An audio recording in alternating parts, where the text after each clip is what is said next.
Sen gecemin sessiz duası, sen evimin ışığı havası.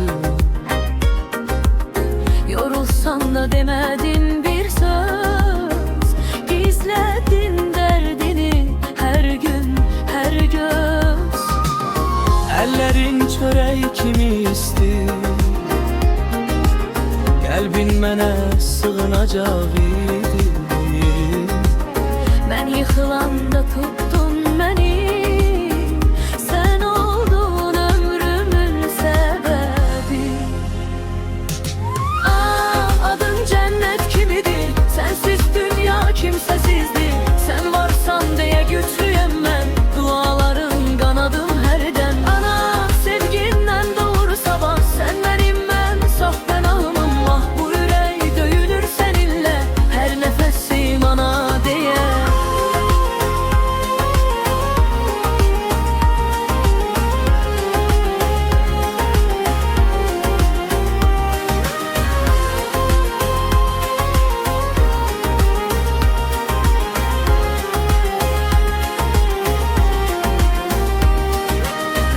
Yaşımı gizli sildin,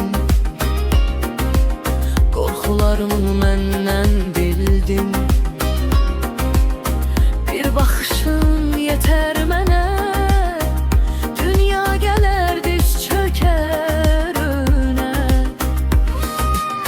Sessiz fedakarlık adım,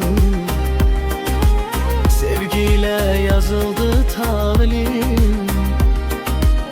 Sen varsan diye hayat var, sen varsan kalbimde bahar. Adın cennet kimidir, sensiz dünya kimsesizdir. Sen varsan diye güçlüyüm ben, duaların kanadım herden. Ana sevginden doğru sabah, sen benim ben, saf kanağımım. Ah bu yürek döyünür seninle, her nefesim ana diye.